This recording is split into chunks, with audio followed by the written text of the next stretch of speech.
Boa tarde, pessoal. Então, agora eu estou de volta aqui para a nossa quarta aula. E nessa aula eu vou falar para vocês de silenciamento gênico e edição genômica. Então, essa aula de silenciamento gênico e edição genômica, a gente vai ter a seguinte estrutura, tá? Então, eu vou começar falando de silenciamento gênico, vou falar um pouco do histórico e das características, dos mecanismos de como funciona. E eu vou falar um pouquinho de protocolo de uso, tá? Então, como que a gente pode usar o silenciamento gênico em diferentes modelos ou diferentes sistemas, tá? Como que a gente pode usar isso no laboratório. Numa segunda parte eu vou falar de edição genômica, e eu vou falar de reparo de DNA e das técnicas de edição genômica que a gente tinha e tem hoje, tá? Então, no caso do Zinco, Talem e CRISPR-Cas9. E vou falar um pouco de como a gente faz para usar e quais são as limitações que a gente tem hoje. Então, o silenciamento gênico, aqui eu comecei de 95, mas ele vem de um pouco antes, tá?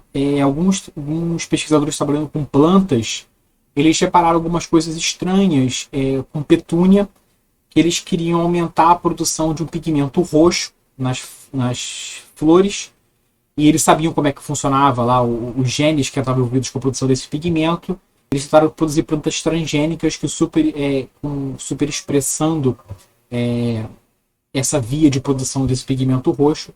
Em alguns momentos, alguns desses transgênicos se pareciam com flores brancas, tá? Então, ao invés de eles aumentarem a produção do pigmento roxo, eles tinham uma diminuição da produção do pigmento roxo. E eles achavam que tinha alguma coisa interferindo ali naqueles mutantes, alguma coisa estranha. Depois eles descobriram que tinha a inserção que eles faziam, algumas vezes geravam genes palindrômicos, tá? E aí eles achavam que isso podia estar interferindo. Mas eles não investigaram muito isso pra frente.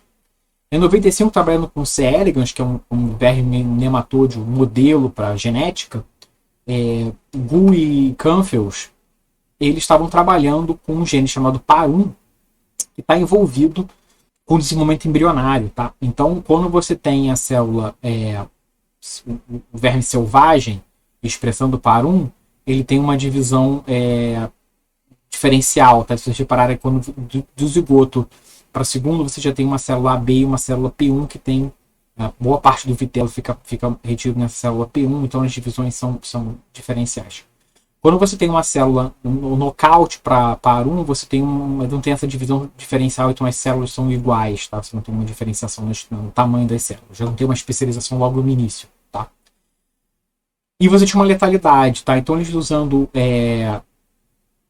um silenciamento gênico inicial, nesse caso, uma técnica, digamos assim, rudimentar, o que eles faziam era injetar o RNA antissenso. Tá? Então eles produziam um RNA mensageiro antissenso. A ideia era que quando você injetasse isso nos embriões, o RNA antissenso se ligaria com o RNA senso, que está lá na célula, e geraria um RNA dupla fita pequeno. Isso impediria a transcrição do RNA, como falei na segunda aula para vocês. Então você impediria que o ribossomo continuasse a leitura do RNA e impediria então a produção da proteína. Tá? Então quando eles viam que de fato você tinha uma letalidade de aproximadamente 50%. Qual era o controle óbvio? Tá? O controle óbvio é injetar um RNA senso, pequenininho, mas senso. Então ele não se ligaria, como ele é exatamente igual ao RNA que está na célula, você não teria a formação desse RNA dupla fita. E você não teria a produção do RNA, você não teria o silenciamento gênico e logo seria o controle ideal. Só que eles viram que eles tinham uma letalidade bem parecida. Tá? Os controles dele, então, você não tinha morte nenhuma. Então não era um problema da injeção que causava a morte. Era alguma coisa nisso aqui. E eles meio que ignoram isso, falam um pouquinho na discussão do paper, eu peguei aqui, então eles falam, surpreendentemente, a injeção do RNA senso sintetizado in vitro produziu um fenótipo parecido, com uma frequência alta, e a gente não sabe por que tem esse efeito, bola para frente. Tá? Então eles ignoraram isso. 3 anos depois, o Fire e o Mello, eles foram investigar esse efeito que eles acharam interessante em C. elegans também. Isso foi 3 anos depois, tá? em 98. E aí o que eles fizeram com esse experimento? Eles pegaram vários genes que eles sabiam que tinham uns fenótipos bem óbvios, bem fácil de ver, tá? E eles começaram a brincar com RNA senso, antissenso e senso e antissenso juntos, tá? Então, por exemplo, eles usaram esse gene aqui, UNC22, O que acontece é que esses mutantes, eles ficam se sacudindo, tá? Quando você olha na lupa, eles ficam se sacudindo ali. E eles viram que quando você colocava o RNA senso, você não tinha efeito. Quando você colocava o RNA antissenso, você não tinha efeito.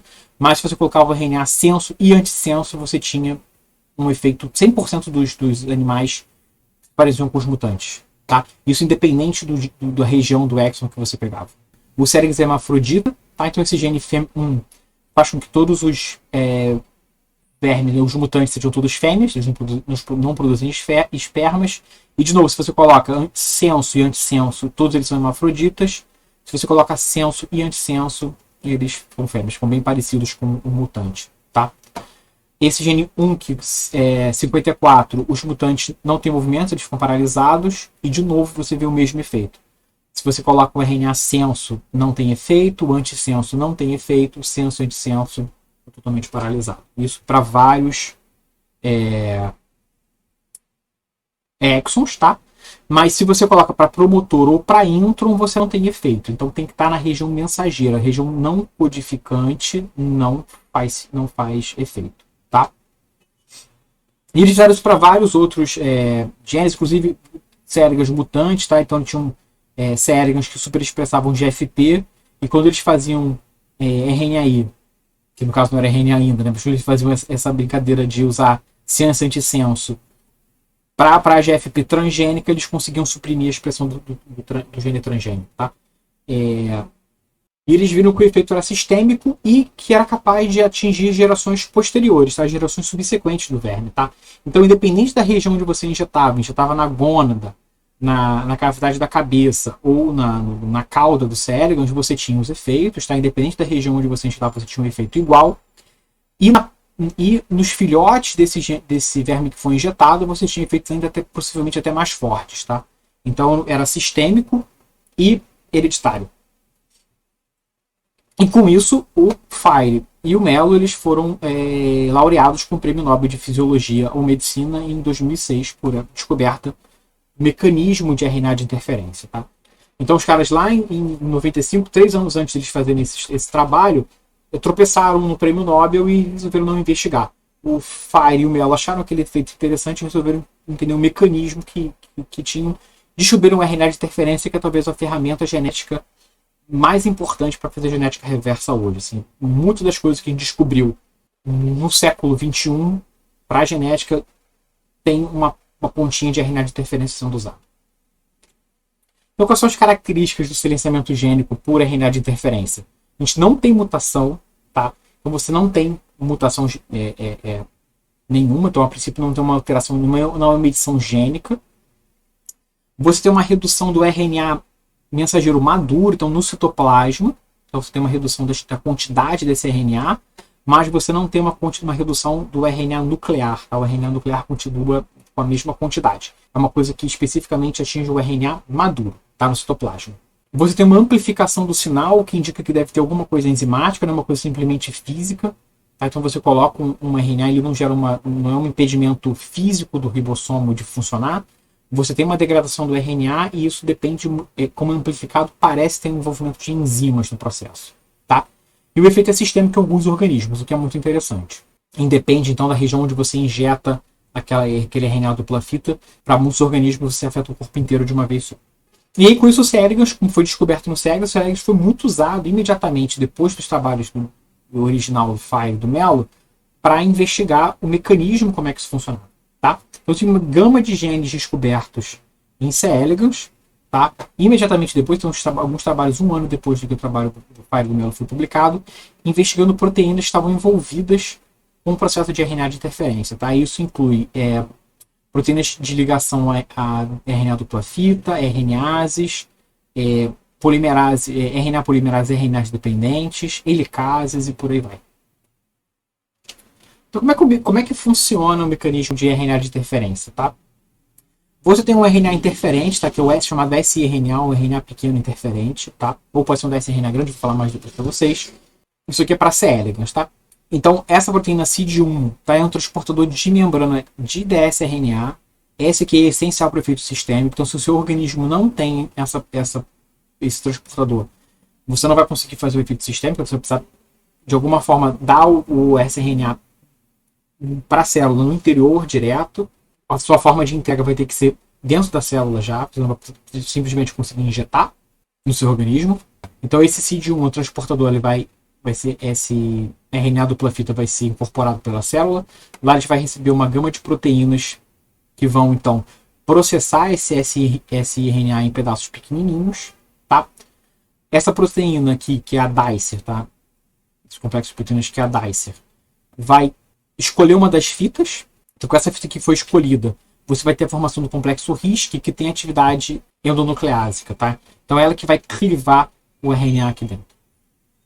Mas antes disso, para você ter uma amplificação do sinal que é interessante e manutenção disso para herdabilidade do silenciamento, para os filhotes daquele animal que foi tratado ter o efeito de silenciamento, você precisa da RNA polimerase RNA dependente, e também não é todo organismo que tem essa proteína, tá?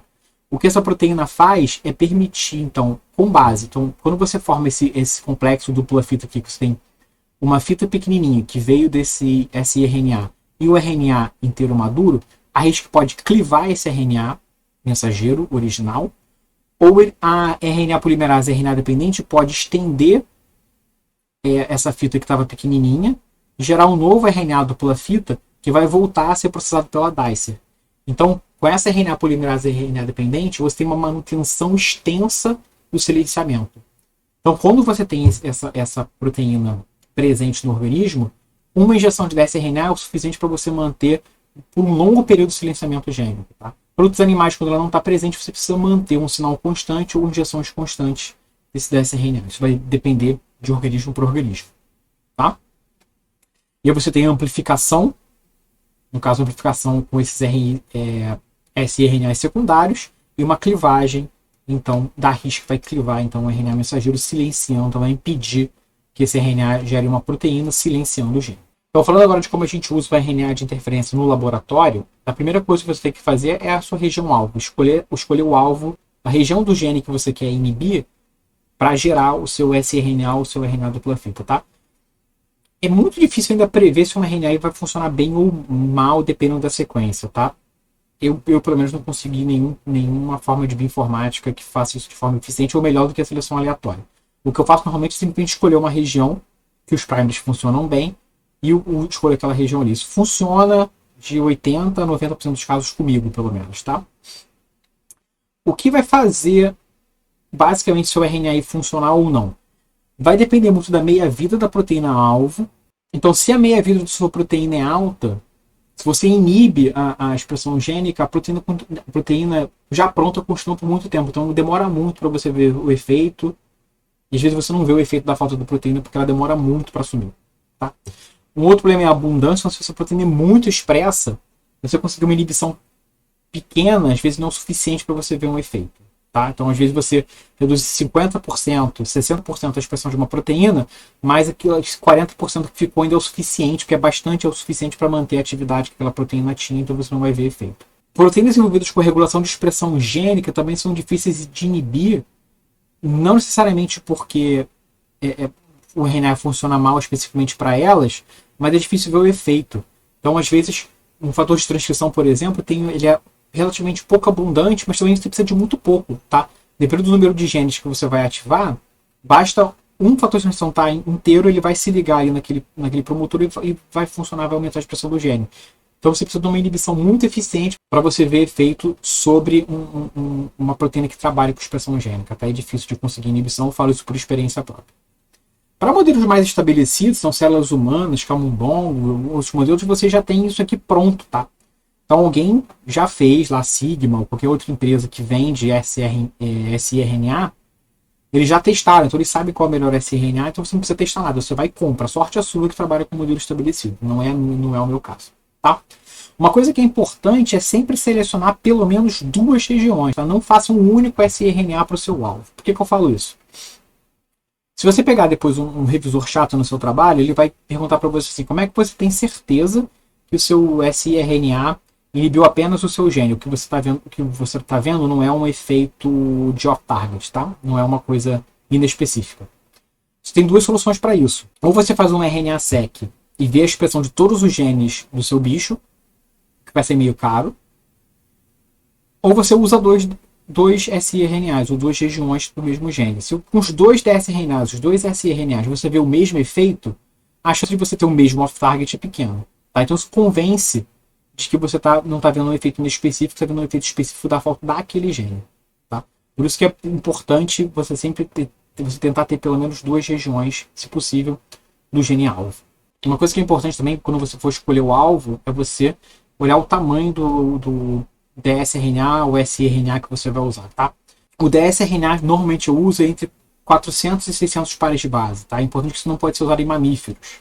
Em mamíferos, a injeção de dsRNA não funciona. Para inseto, funciona relativamente bem se não for drosófilo. Tá? Então, para os meus bichos funciona bem. Para céregas funciona bem. Céregas, qualquer coisa funciona bem em termos de RNA de interferência. Mas normalmente você usa alguma coisa entre 400 e 600 pares de base. Se você for trabalhar com siRNA direto, aí depende do organismo. Tá? Então, dependendo do organismo que você está usando, você vai ter siRNAs de diferentes tamanhos. Então, plantas varia de 21 a 23. Céregas são 23, drosófila de 21 a 22, camundongo de 21 a 22, por aí. Importante também você fazer um controle com esse aleatório, tá? O chamado scramble, tá? Então você pega a mesma sequência do siRNA que você usou, embaralha essa de forma aleatória, que você não tem nenhum alvo no genoma, ou você faz com um gene não relacionado, tá? Então você escolhe um gene de bactéria, GFP, ou um gene que não esteja presente no seu organismo, tá? Resistência à ampicilina, alguma coisa que seja fácil de você conseguir amplificar, mas que não tenha no seu organismo especificamente para você usar como um controle não relacionado. O melhor controle que você pode fazer ou é o scramble ou é um gene não relacionado, para você fazer o controle não inibido. Se você não trabalha com organismo estabelecido, você não vai conseguir comprar o siRNA pronto, você vai ter que produzir um dsRNA para trabalhar. Tá?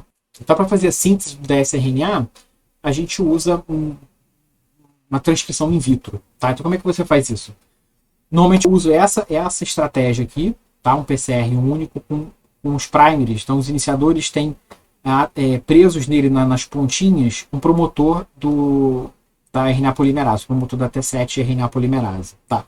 Quando você fizer a amplificação do seu gene alvo, aquele pedaço que você quer, que você escolheu como alvo para o seu gene, você vai amplificar essa região com esse primer modificado que tem esse pedaço aqui que não anela. Tá? Quando você fizer esse PCR, a sua região, na verdade, então vai ser o seu gene, o seu pedaço alvo desse RNA, mais T7 nas duas pontas. Você vai pegar isso como molde para uma reação de transcrição in vitro. Tá? Então você vai pegar esse gene e vai colocar RNA polimerase, e a RNA polimerase então vai gerar um RNA relacionado à fita de cima e um outro RNA com a fita de baixo, porque ele tem promotores nas duas pontas, ele vai usar as duas fitas como molde. Tá? Isso vai gerar, então, dois RNAs grandes complementares que vão ter afinidade para se complementar. Então, você vai ter a geração de um dsRNA grande que você vai usar para inibir a expressão do gene alvo no seu organismo. Você também pode fazer separado e depois juntar, isso não tem problema nenhum. Tá? Mas, normalmente, essa estratégia aqui que eu uso que é mais fácil. Para a célula de mamífero, o que você vai fazer é a produção de um plasmídio que produza um RNA de interferência. Tá? Então aqui no caso a gente vai usar um chamado shRNA, que é o Short Hairpin RNA. Tá? Como é que funciona esse plasmídio? Então você vai fazer um plasmídio que ele tem a região que você quer inibir, que é essa aqui chamada senso-antissenso, tá? São essas duas regiões. E você vai ter dois promotores aqui. Tá? Então você vai ter um promotor aqui, você vai gerar esse RNA aqui e esse RNA aqui. Como essas duas partes são complementares, eles vão formar um siRNA, tá? Aqui. Ou o que você pode fazer é gerar um RNA único que tem essas duas regiões aqui, senso e antissenso, no próprio RNA. E uma região de loop, tá? Como essas duas regiões aqui são complementares, quando esse RNA ficar pronto, a tendência é ele formar esse grampo. Ele vai formar esse grampo aqui, vai ser processado pela DICE, que eu mostrei antes, e você vai ter a formação do siRNA. Então você consegue colocar isso num plasmídio. Um promotor que você escolher, você pode fazer um promotor constante, ou um promotor que seja responsivo a algum tipo de coisa que você colocar na cultura. E aí você vai escolher quando e como que o seu RNA vai funcionar naquela célula. Com isso você vai conseguir gerar uma linhagem de célula com aquele plasmídio, então você consegue manter aquela célula em cultura no laboratório, congelar, e você vai ter sempre aquela célula para trabalhar com aquele plasmídio para RNA de interferência já pronto. Então você não precisa ficar injetando a célula o tempo inteiro, você já consegue usar imediatamente, tá? Se você já tiver a linhagem pronta. Como é que a gente vai fazer a entrega desse material? Então vai depender muito do modelo. Céregas funciona o que você quiser, tá? Então você pode injetar no céregas, insetos também você pode injetar. Então se o seu organismo tem CID1, que vai incorporar o dsRNA para o citoplasma da célula, você pode fazer injeção, tá? Então funciona. Para alguns outros organismos não vai funcionar. Céregas você pode dar banho. Você tem um tubo com seu dsRNA, você joga os vermes lá dentro, eles acabam bebendo aquela água, absorve aquele dsRNA e você tem inibição da expressão gênica. Para C. elegans também funciona bactérias, isso pode ser por ingestão. Então o C. elegans come bactéria, ele vive numa placa de Petri com as bactérias crescendo, ele vai comendo ali. O que você pode fazer é pegar a bactéria, transformar essa bactéria com plasmídio que expresse o RNA de interferência para o C. elegans. Então quando ele comer aquela bactéria, ele vai acabar absorvendo aquele RNA de interferência que está sendo produzido e você vai ter inibição. Tá? Uma outra estratégia é fazer paratransgênese. Então você pode pegar uma bactéria simbiótica, que está na microbiota do seu organismo, por exemplo, transformar essa bactéria para expressar o dsRNA que você quer e infectar o seu organismo. Então isso funciona para inseto, por exemplo. Você pode pegar uma bactéria que normalmente vive na microbiota daquele inseto, transformar, infectar aquele inseto novamente com aquela bactéria, e ele vai passar a produzir aquele dsRNA e você vai ter uma inibição constante do gene do seu gene alvo. Isso é uma técnica de paratransgênese. Para células de mamíferos, então você pode fazer, por exemplo, transfecção ou do plasmídio normal, como eu falei antes, ou você pode fazer transfecção do siRNA, ou você pode usar um vetor viral. Então você pode usar um adenovírus com plasmídio para infectar aquela célula e passar a produzir o dsRNA, ou você pode carregar o vetor viral com o próprio siRNA e fazer a transfecção ali, você vai ter o efeito nas suas células. Como é que a gente vai fazer a detecção do silenciamento? Vai depender muito do que você tem no seu organismo. Para alguns organismos você tem uma variedade de anticorpos que funcionam super bem para você detectar a proteína, isso é o ideal. Para outros nem tanto, então você vai ter que ficar com PCR em tempo real mesmo, tá? Então para alguns organismos onde você não tem anticorpo bom o suficiente, o que vai sobrar para você é fazer PCR quantitativo, tá? Então o que você vai detectar a sua eficiência de silenciamento gênico. Não necessariamente isso quer dizer que as proteínas estão reduzidas também. Você vai ficar sempre com essa pulga atrás da orelha, tá? Uma coisa que é importante é que o iniciador do seu qPCR deve ficar fora da região do dsRNA que você escolheu, tá? Por quê?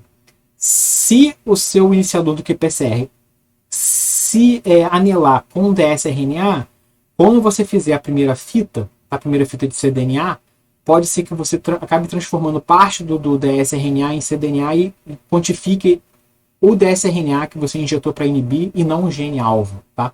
Então já aconteceu comigo de eu tentar medir a expressão gênica, depois de ter tratado um animal com dsRNA e ver que a expressão estava aumentada. Na verdade não era a expressão que estava aumentada, é que eu estava medindo o dsRNA que eu mesmo injetei. Então isso porque meus iniciadores estavam na mesma região. Então sempre ter o cuidado de ficar os iniciadores fora da região do dsRNA para você evitar esse artefato, tá? E se você tiver anticorpo, melhor você pode fazer um Western blot para ver de fato a redução da proteína ou uma imunofluorescência para você conseguir ver essa redução. Então pessoal, nesse vídeo eu falei para vocês sobre silenciamento gênico e no próximo vídeo dessa aula eu vou falar sobre edição genômica. Até mais e um abraço.